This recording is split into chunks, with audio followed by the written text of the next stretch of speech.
Good morning મિત્રો, કેમ છો બધા? મજામાં?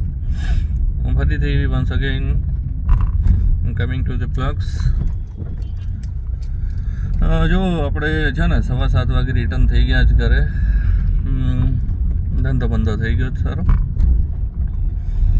અને આજનું પ્લાનિંગ જોઈએ છે કે એમનું થાય છે. આજે સેટરડે છે. આમ તો હમણાં જ ઘરે નથી ગયા, તો ઘરે જવાનો બી વિચાર છે. અને તબીબી હાલત જોતા અહીંયા બી રહેવું પડે એવું છે. તો વિચારીએ કે ભાઈ ઘરે જઈએ કે અહીંયા રહીએ કે.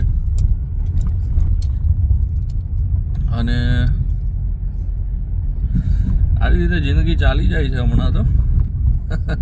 ખબર નહીં ચાલો કયા જન્મના પાપ કર્યા છે તે ખૂબ ભોગવવું પડે છે હમણાં. ખાડા ઉપર ખાડા ને કશું એમ એ ખાડા ભરાતા જ નથી.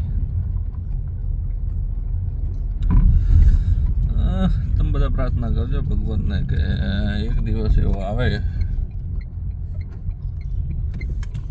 કે આપણો સોનાનો સૂરજ ઉગે.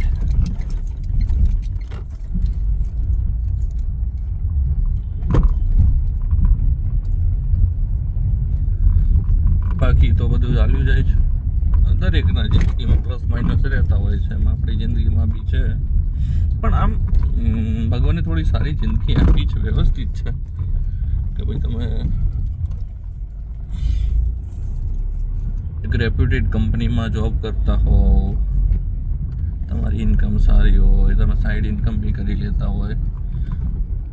પણ સાલું તકલીફ ત્યાં ને પગાર બી સારો, તમે સારું એવું કમાઈ બી લ્યો, છતાંય સાલા છેડા જ નથી મળતા.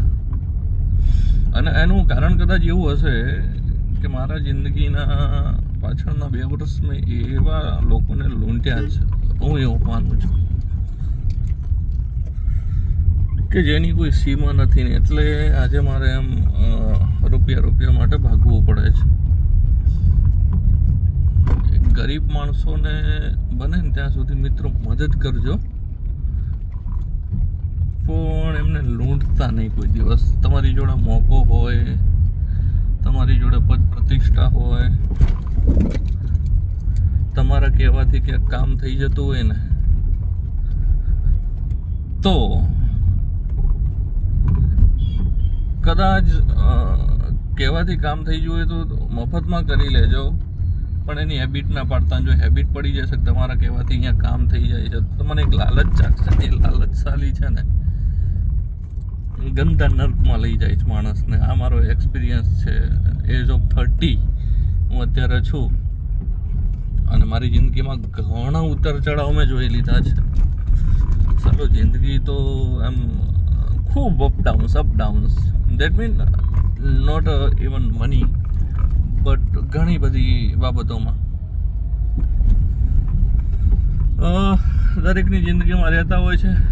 પણ ચાલો કંઈ નહીં, ભગવાન સૌનું સારું કરે, એમાં આપણું બી કરશે. Have a good day, have a super day, have a nice day.